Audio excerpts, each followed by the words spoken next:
Meanwhile, Wits School of Governance's Professor William Gumede says BEE has caused more poverty, unemployment and inequality. In an article he penned for the Sunday Times, he says South Africa must reset BEE by cancelling the current version, which has only enriched a handful of politically connected individuals. Gumede is with us for more, and also joining us in this conversation is Public Interest SA Chairperson Tebogo Gas and Rise Mzansi's Caucus Whip Makashule Gana. Gentlemen, thank you so much for your time, and you at home, you certainly can share your comments with us by sending a WhatsApp to 072-110-5584, or you can give us a call on 010-594-6010. Once again, a very good evening to all of you, gentlemen. Thank you so much for joining us for this discussion. Of course, Prof, we'll start with you. I mean, you penned this article for the Sunday Times. In fact, this opinion piece is said to be BEE is killing the economy and must be ditched. Talk to us, Prof, about the main economic and social impacts of BEE policies as you see them. No, thank you for having me. I'm very happy to talk to you. I think this is the first thing just to say to you. In 2009, I was asked by government to do a report, an assessment of BEE, so 2009. Right. So in 2009, it was very, very clear that BEE only benefits a very, very small people, politically connected, linked to the ANC, linked to the trade unions, and so on. Now, for empowerment to work, if you look comparatively since the Second World War, in the countries where empowerment works, and it really works stunningly, empowerment focused on empowering the widest number of people in the country. And our empowerment empowers the smallest number of people. I mean, if we would calculate how much money has been moved in terms of empowerment, we're talking it's close to or over 1 trillion, and I'm very, very conservative. If you take it, from the first in the early 90s, when the first BEE transaction happened, so over R1 trillion has been transferred, and sadly it's been transferred possibly to under 100 people, and the same people has been recycled and re-empowered over and over again. Now think about it, what can we do with 1 trillion? If we had put that into housing for Black South Africans, housing, if for example, if we said so, instead of a company giving empowerment, say, to the political connected person, that company takes 1,000 schools in Soweto, and a company sponsors schools, every child, all the way, for example, from standard 6, sorry, this is the time I went to school, to matric. Giving away your age. Yes. Pays for everything, their food, their school, the teachers, and so on, which, for example, Tata did in India, or, for example, Mitsubishi did in Japan, for example, from empowerment. That would have delivered much more wider impact. So how do we need to change the model? Now, what the model has done, it has created a culture, it is a culture of corruption, because people set up companies just to get a contract, and then they get whites to front for them, for example. The second thing is also what they do is the same people get re-empowered, so the same people from company to company. Now, what it does, it excludes Black South Africans who are genuinely entrepreneurs. They're not connected, they don't get the funding. Right. I want to bring in Ntate Tebogo in this. I mean, talk to us, especially from a public interest view. Do you agree with these views? And what do you think the objectives of BEE are? And are we attaining exactly what it is that we wanted to?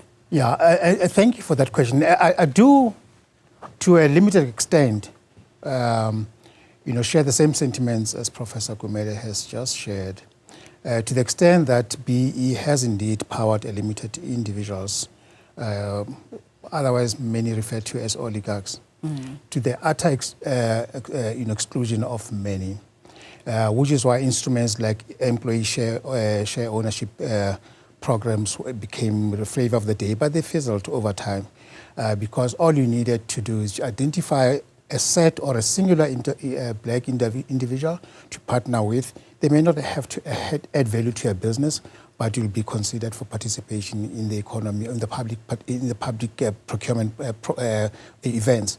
However, absent BEE, what else? With all its faults, and there are many, and until we identify those faults or those shortcomings and find a fix, I think we need to accept that BEE is possibly the most plausible way you can find to introduce or to bring into the mainstream those who are otherwise shut out. But it is not doing exactly that.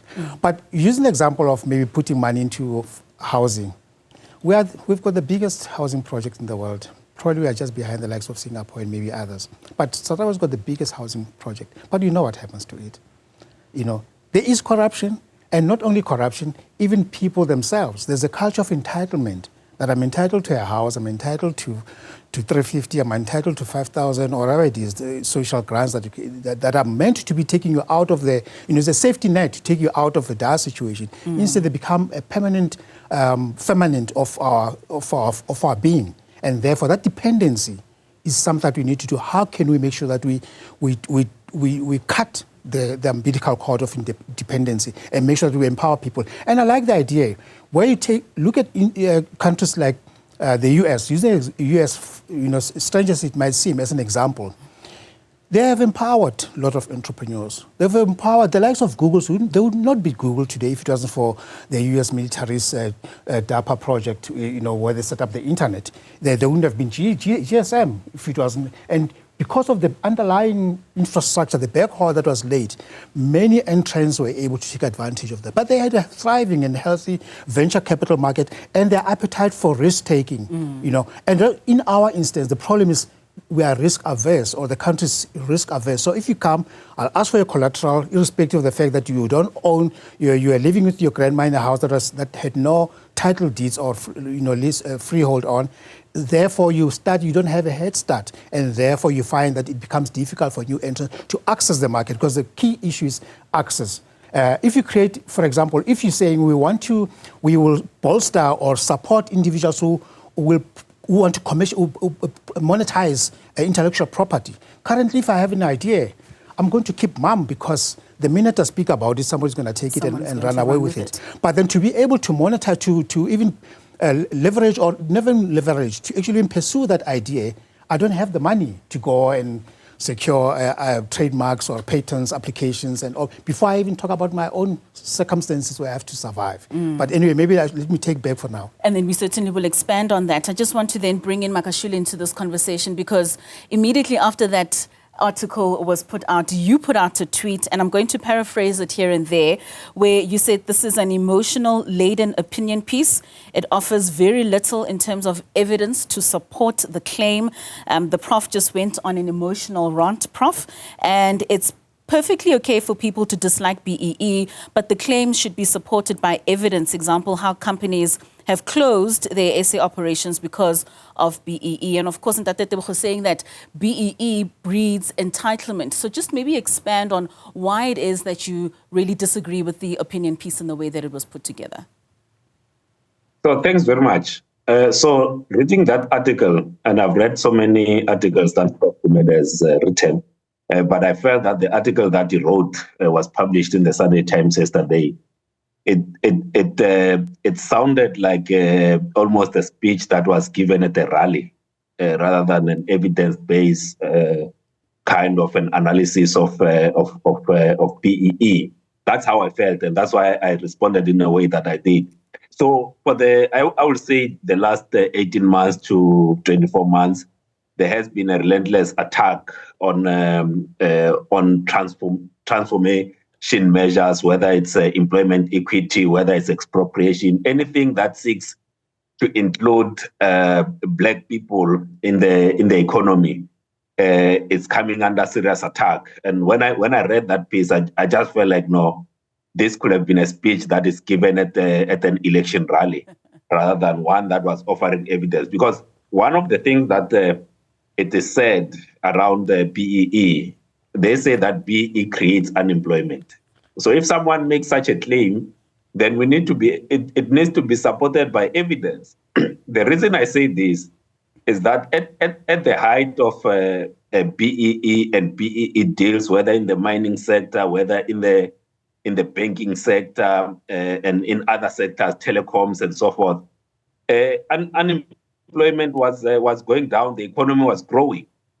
And I will say that in the last 5 to 10 years, there hasn't been such a big, a massive BEE ownership kind of transfer like the one that we saw in the late 90s, early 2000s. So if you had to look at the period where South Africa was growing and unemployment was declining, it was a period wherein there was a lot of these BEE deals that were done. And so if one makes such a claim, then it needs to be supported by evidence. There's always this temptation in South Africa that whenever something it's not working or has not worked perfectly, then let's get rid of it. And the point that I was driving at is that to the point that they raises that the intentions of the creation of BEE still remains, which is the inclusion of Black people in the mainstream of the economy, participating in the economy. That remains. Now we need to say, how do we get that done? And it might very well to take the lessons from that which haven't worked. And by the way, if there was no BEE in the way that is currently held, there will not be a Newzroom Afrika now.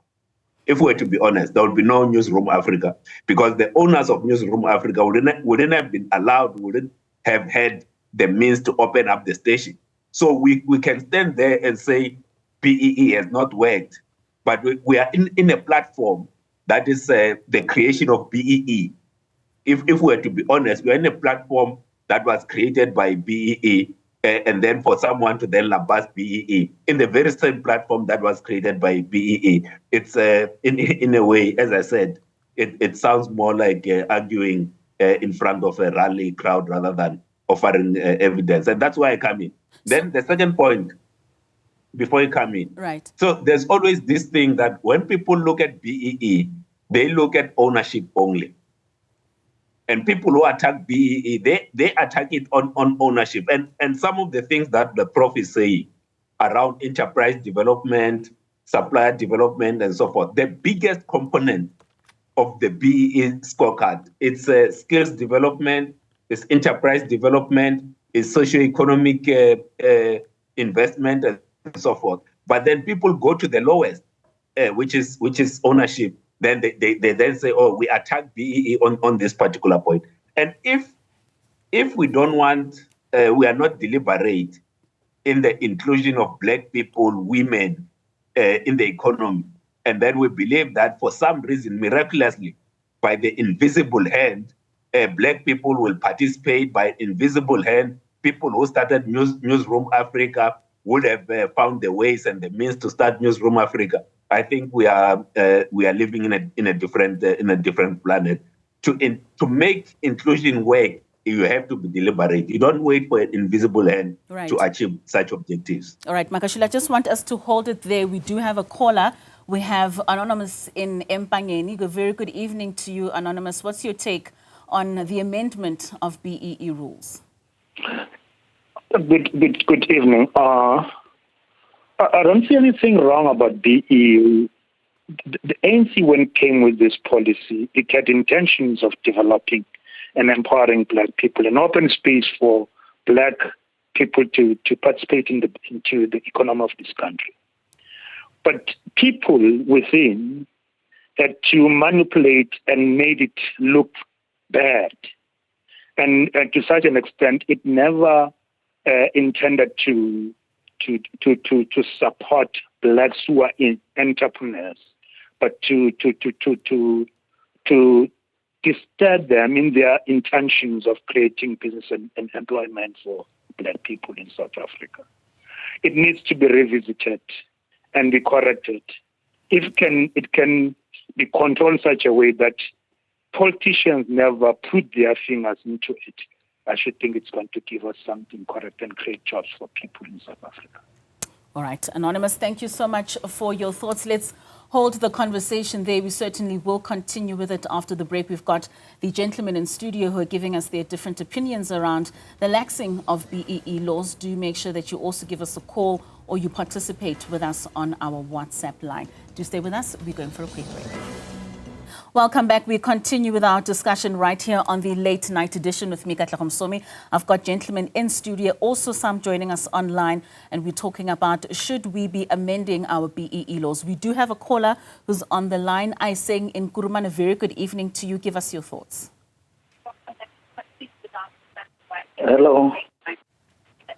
Dumela Aiseng, please give us your thoughts on the topic tonight. Yeah. All right, Aiseng, I see you've got your television set on. If you could just turn that down so that we don't get that feedback and you're able to give us your opinion. Okay. Yeah, no.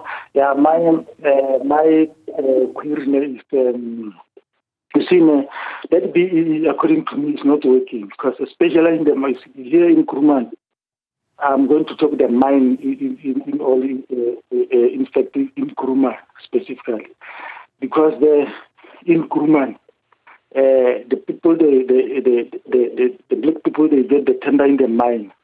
Got the tender, they employing people, but there is no benefit, there is nothing. People, they working there, we working in the contractor, the owner of the contract after 3 years, he walk away maybe like millions or maybe 20 millions or more than that. But the ground force, the people who make the company what it is, who put the money in the company, remains with nothing. There is no provident fund, there is no pension fund, there is no bonus, there is nothing. So this thing is not working according to me. So if the government they can look this and then maybe try to check it and then maybe relook what is happening in the BEE, because it's not, according to me, it's not working. All right, that is my comment. So thank you so much. Thank you for that comment and for your input. Aiseng out in Kuruman saying that BEE doesn't work, and he's seeing it especially in the mining sector. We also have some WhatsApps. We've got one from Tatu saying, good day. We don't have to lift our triple BEE laws to please a set of people who are only focused on enriching themselves, despite the injustices that we suffered in the past while under apartheid. What will happen if companies that complied with BEE laws before start to launch claims against the government? All right, I think we also have another tweet, and that one is from Nkosi Mapumula out in Durban. And Nkosi says, in rural villages, they experience both load shedding and network shedding. In my area, we always struggle with the network being poor, which limits communication channels. A service like Starlink will be very useful, but the question that we must ask is at what cost? What is the cost to South African security and sovereignty? Thank you so much for your tweets. Please do continue to bring us your discussions in this. We are also now joined by the BMF MD Monde Ndlovu. Monde, thank you so much for your time and for joining us. We are hearing people saying that BEE is not working for them. A tweet there, rather a WhatsApp there coming in saying that we need services like Starlink. Coming from business, how would amending these laws, laxing them as some say, impact business, especially for domestic companies in South Africa? A very good evening to yourself and good evening to the colleagues there in studio, and also good evening to the viewers. I think the first thing that we need to kind of circle back to is that before BEE became an act, when BEE was still championed as a concept and as an idea, it was all about commercial equity. That's the first part. Before you had the whole framework or the 5 elements, at some point we had 8, 7 elements, and then it was consolidated into 5. But ownership being the main key driver of it being championed as a concept and an idea from the late 80s into the 90s. And so that's the first part. And that's where a lot of us get tripped up around BEE, because we're only thinking of it from an ownership perspective, it being driven as commercial equity. Now, with specific reference to what is happening currently about the relaxation of the BEE laws, of course, as the BMF, from a principle perspective, we wouldn't want our laws to be necessarily amended. But the movement around equity equivalence, which has been a dispensation that was passed by the DTIC, even given to other sectors a while back, and we did push back even then, because we'd always argued that there is no equivalent to ownership, right? So the debate on ownership and where the country actually wants to go on the whole ownership question. So how are we still wanting to own, control, and manage the South African economy? That's where the heart of the debate is, especially about the relevance of broad-based Black economic empowerment and all the elements that are still in there. So even if you may have this dispensation passed, that you can have the equity equivalent program within this specific sector, it does not necessarily mean that the other elements, as your management control, which has employment equity in it, which is your ESD as well, enterprise supply development,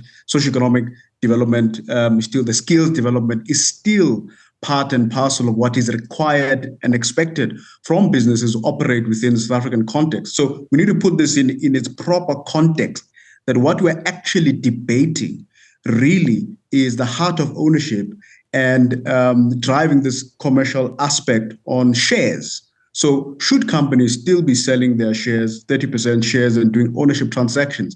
There's complexities even within that over the years, where we've seen the payback period, right? So if the shares cost, just give it a rough estimate, maybe they're worth 2 billion, for an example, for 25% shareholding. But even those Black people and the different kinds of consortiums that we've put together over time, the company, for starters, actually benefits almost immediately when it changes its empowerment status from an ownership perspective. But the Black people, whether it's through trusts or individuals who are part of the ownership transaction, they must pay back that money before they even benefit from it. So the business, whether you've got an equity equivalent program or you still do the share ownership transaction, the business is still going to benefit because its empowerment status actually changes. And so the heart of the debate is, where does this country want to go on the question of ownership within broad-based Black economic empowerment? Prof, maybe let's bring it back to you, especially when we speak about that ownership. And maybe if we take it back to systems, capitalism versus communism versus socialism, and you made examples with certain countries. And if you think about a country such as China that is capitalist to the world, but socialist to its own people, they invest in their own infrastructure. And in turn, people then, once they have been invested in, would invest in that country or in their own country and in themselves. And then we remove what Ntate Tebogo was speaking about in terms of that entitlement of benefactors. Where should we start moving into? What are the alternatives that can move us and move the needle into that kind of spectrum? No, thank you. I mean, there's many, many exciting alternatives. And sadly, the ownership, my criticism of the ownership is that the ownership of our BE so far has been on a narrow, small group of people. So what we need to do is to shift the ownership to a wider group of people. So the success stories since the Second World War is in the countries that's focused, to shift the focus of ownership to the whole country, not only to a few people. And so that's very important. So in Africa, where Black economic empowerment has been taking place, whether it's in Zimbabwe, or whether it's in Tanzania, or whether it's in Nigeria, and so on, the ownership was like in South Africa. They focus on ownership to a few people. And so on. So that is all failed. So all Black economic empowerment in Africa has failed, and not only failed, but failed terribly. And that's the one. But if you look at the countries that actually spread the ownership, so how do one spread the ownership? So the first way of doing it is to give it to small business. So let's just say a Starling comes into South Africa, and let's say there's the 30% that they now need to give to empowerment. We don't say cancel that. I'm not saying that. Okay. I'm saying take that 30% and give it now to maybe 10,000 Black small business companies in the tech areas. That's what we do. We don't give it to 2 or 3 politically connected big wigs tycoons. That's not what we do. We spread it out. Or alternatively, we say, take that 30%, and then it's very important in our country that we get young people to have maths, mathematics, science, and technology. That is individual empowerment. So we have to get the most individual empowerment of Black South Africans. Now we say, can Starling take 1,000 of the poorest Black schools in the country and then fund those schools fully and fund the kids, even give the kids grants also? Everyone and the sort of all of those 1,000 schools, 100% will do mathematics and science with all of the mentoring and so on.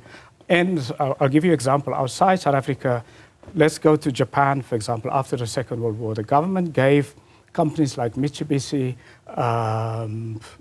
let's call it empowerment, subsidies and so on. And then the government said, what you now need to do, you need to set up science universities, your own, and you pay for it, you pay for the lecturers, you pay for everything, and so on, so that the state don't have to do that. Now, if you do that kind of empowerment, within one generation, you've empowered really in the widest number of people. And you can do the same, for example, for housing. We've got a housing problem in this country. Millions of Black South Africans are in informal settlements. Right. So if we say for Starling, for example, and it can be any company, it could be a mining company also, take that 30%, and Alexandra build 1 million homes, everything from scratch to families. So within a year, 2 years, there has to be 1 million homes for Blacks in a township. Now, that is empowerment. Of course, on a broader scale. And I mean, just speaking on that, you mentioned earlier on that it's just a few oligarchs that seem to be rising because of the way in which BEE is structured. Should we even be looking at it from a context of humanity versus BEE, especially in the current state of capitalism that we live in? I think there's nothing we've been thrown into this as a country. We've done ESOPs, employee share ownership programs. We've done cooperatives. They failed. I've seen cooperatives fail in the poultry industry where government pumped in money, and then no sooner has that happened than you'll find that those involved bicker off over small things. We've had farms being bought, like the Sapiko tea plantation in Limpopo, just handed over to a Black community. Now you drive past Sapiko today, it's a bush western Amazon forest. There's not even a single leaf of tea that is coming out of that. And there's nothing, and I think I like that Prof is not talking about do away. He doesn't say, extinguish BE. He says, let us reset. And for me, my interpretation of that messaging is, and we must take the signal out of the noise. The signal is, look at where we went wrong, how we went wrong, how we can fix it. Because we've invested so much. What are the examples of the investments that came out of the NEF investments, for example, or the CEDA interventions? Have you got examples where you can say, yes, here's an industry that was started, it's sustaining on its own, and it's flourishing, it doesn't need any bailouts and all that. We don't have those type of stories. And yet, in fact, to my good friend Makashule, we, even at the best of economic growth, when I think we're doing about 5% or 4%, we had what you called a jobless growth. You call SAFTU president, Secretary General, and you ask him, has anything changed? He'll probably tell you no, because we were called to talk about in deficit of jobs. So we do have the problem is what? We do not create new industries. We look into the cake and say, I want 30% of this bottle of water. You keep the 70. Maybe I might work for the 30. Maybe but I want the biggest car. I want the closest, parking area to the lift, and come to work as little or as late as possible. Do as little as possible. Live for home as early as possible. Just like President Mbeki once said. And we need to change the psyche. When I talk about entitlement, we need to be understand that we are not entitled to get things. We're entitled, we might actually have an expectation that the underlying infrastructure could be made, improve the rail infrastructure. So if I have to move goods that a small-scale farmer has done in KZN or produced in Limpopo or elsewhere into the markets, they get to be done easily and cheaply and seamlessly. So the supply chains, what have we done to do? We've got do with trade. You asked me, is it sustainable to extend that it has? We've got the innovation hub. We've got so many other specialized economic zones and all those things. Right. What is it that they're doing? And I think we learn from others. We pick things. When we went to Malaysia in 2001 to learn about the industrial zones, we picked up that some of the companies actually started from nothing. And today they're global players. But we've tried to replicate those things, but have you got anything to show for it? No. Right. Even the research itself, the research output doesn't get to be commercialized or monetized to the extent that it benefits the country. In fact, some of it actually evaporates into other jurisdictions. So we need to rethink, and I think that is the research.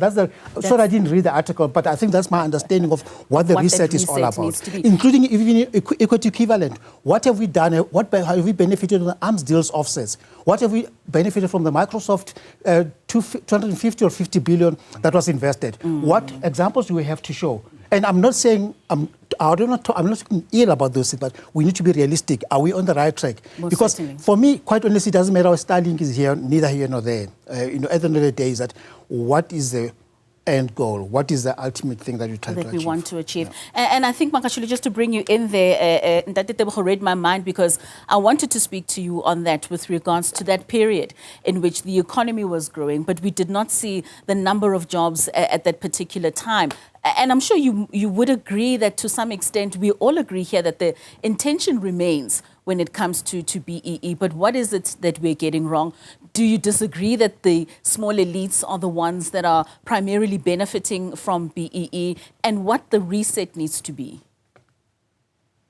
So there will be obvious. If the only thing that you are looking for, you are searching for, it's in terms of ownership share, then it can lead you to that conclusion that you just arrived at in terms of the small connected, others, as they say, political connected.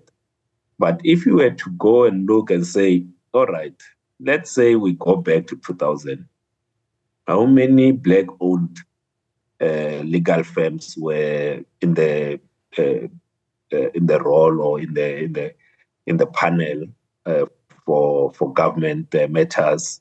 How many accounting firms were also operating construction firms, logistics, and so forth? If you were to then look at where we are now, and you look at the number of Black owned businesses, and I've given an example of this particular station. If there was no BEE, this station wouldn't exist. I tell you now, if there was no BEE, this station wouldn't exist. But the other thing that people sometimes they forget is that, so one of the biggest investment that has been made is not the building of housing, by the way. It's actually the National Student Financial Aid Scheme that has educated thousands and thousands of poor Black people who are today, some are top lawyers, bankers, they are in construction, they are engineers from rural villages, like people who did not have hope of ever attaining tertiary education. Makashule, I'm sorry, I need to just cut you in there. We need to go for a quick break, but please hold that thought, because I do need for you to finish it off when we come back from the break. We're going to take a quick one. We'll be back right after this. Welcome back. We continue with our discussion with regards to the reset of BEE rules. We do have gentlemen in studio and some joining us online. Mr. Makashule, you were still finishing off your thought there before I interrupted. Maybe just round it off and then we'll start getting closing thoughts. Yeah, thanks. So the point that I was driving at is that you need to look at this holistically, not only in terms of the few people that from time to time get quoted. If there was no employment equity, the opportunities that have been given to Black people to lead the banks, to lead the construction, to lead mining and so forth, it wouldn't be there. So we know this. If people were genuine that there was going to be an invisible hand that will have led to black people rising through the ranks in these companies, why didn't they rise in 1970 or 1980 into CEO of the bank, CEO of mining companies, CEOs of construction companies, and so forth? Because you need to be deliberate on some of these matters. Unfortunately, we are in an era wherein there's a deliberate, almost using transformation and redress as sure words, and we need to embrace the need to continue to include black people in the economy. We must not apologize for that. There's almost this tendency to say anyone who has benefited from employment equity redress must almost apologize. I owe no one an apology that I was educated by NSFAS. If it wasn't for NSFAS, which was a deliberate policy of government, I wouldn't be here talking to you right now. So sometimes when we criticize these things and we say we need people to then spend and then let's not look at other things, then it almost says, but if all of us were to go back to the organizations that we are in and were to check how many people are in the positions that they are in because of the deliberate actions of some of these policies, you'll be surprised. So for me, there are areas that we did not get right with BEE, but that does not mean that we ditch the policy. The intent of the policy is still as relevant today as it was in 2003. So I believe we need to fix where it's broken and continue to ensure that those that have been tasted the fruit of democracy economically, they get to taste the fruit of this democracy. We cannot now say, no, let's go back to pre-1994 era. We can't go back there. We can't. We just can't go back there. We must move forward. Certainly. Monde, maybe just to bring you in and your takings, especially with regards to the role of private sector in all of this, in us trying to redress, in us trying to find transformative programs, in getting the country in where BEE intends to get the country. Is private sector playing its role in all of this? I think for starters, we need to be clear that South Africa's challenges, especially economically, are structural in nature, and they're not easy to decentralize, so to speak. So we've got oligarchs in the system, 3, 4, 5 major players in almost every industry. Even when a new industry comes into existence, by the way, we still find the same pattern. So this is not an easy thing to just dismantle by just wanting to create new black businesses that compete without support, without dealing with the current issues. The second point is that companies, and we wrote this in our affirmative action blueprint of 1993, companies are the primary beneficiaries of transformation, and the individuals are the secondary. Why are the companies the primary beneficiary? They're primary beneficiary because they need the human capital that's not been tapped into, that the majority are outside of the economic mainstream. They need those individuals in the businesses so that the businesses themselves can begin to operate even more optimally in this South African market, so to speak. So the businesses themselves, whether they're black-owned 100% or not, if they do not transform, then there'll be a major challenge. So they're operating not just in the environment, but they actually need the environment to elevate its relevance and in the production of goods and services. So companies are the primary beneficiaries. And so it's critical to understand this before it becomes a racial issue, because transformation is going to go beyond the race issue, because you want to create a country that is globally competitive, that is fully utilizing its human capital, fully investing in the future of the country and operating at an international level. Now, you can't do that if the majority remain outside, and we can't do that without tools of transforming. And when the companies become the primary beneficiary, then they ensure that they invest in skills, because that's the framework that we decided on. Got to invest in skills of the future, back into the country. etc. They've got to plow back into the Of course. Apologies, Mwande, for cutting you there. I am running out of time. We've also got callers on the line that also want to give us their opinions. And Tate Tebogo, maybe I could just come to you in your closing thoughts. I know you're really worried about us just honing in a small number of people that are beneficiaries of BEE. Yeah, and that is where the problem is, because we seem to be happy with 30%. We've been limiting ourselves to actually looking at the 30%. If I can have 30% or some part of that 30% saying feel.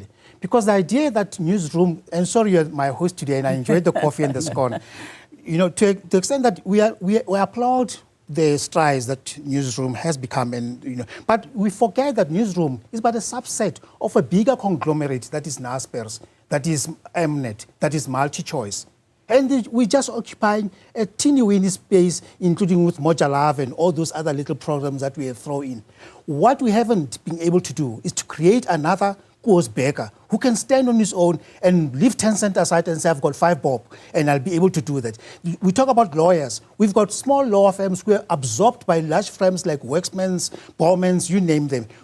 We never said, how can we support them? We are the first to actually rush to white law firms and not support our own. We are the first to drive past Maponya Center, not Maponya Mall, Maponya Center in the 80s to go to town and not support Maponya Center, but they put a mall that is white-owned. We go there and flock there and spend our monies. I want to quickly go to our callers before we close it off with you, Prof. We've got Mulungisi in Johannesburg. A very good evening to you. You've got 10 seconds to give us your thoughts, please. Thank you. Thank you. But let me just manipulate my 10 seconds. My 10 seconds is all about Prof. Prof is spot on. I think the government has to be very tough on. The government has to be very, very tough on this 30% that is given to our blacks, the beneficiaries of BEE, to such an extent that they must deliver to our black young, like Prof said, schools, you must take some schools in Soweto and all the EIAs, but, in that 10 seconds, government has to develop laws that will be very tough on those that get the beneficiaries of BEE, those that get 30%, whatever the case may be. Right. I don't have figures, but anyway, government has to be very tough. You must then, because it's like a conduit. You are taking money from this conglomerate back to our black people. So it's very important that when they get deals with, I'm talking about black people that deals with whoever in the what you call, they must then donate. Put it back. They must be investigated how much they have actually participated in putting our black people up. Thank you. Thank you so much, Mlungisi. Unfortunately, we've got your point, but unfortunately, we have run out of time. I quickly want to squeeze in Fani in Polokwane. Fani, your thoughts, please. Yeah, hi, how are you? Good, thanks. And how are you, sir? Tell us what's your opinion. Thank you for this little time. The subject is whether the BEE Act should be amended. And the reason thereof. You see, the government must change policy to suit people. The people who are in the studio, they are working. They're not affected by the problems of work. Now the government has seen that those people should be happy that the BEE is not working, and the government has realized that and it has changed it. So as we local business people, we are happy that the government has introduced a fund that will help us.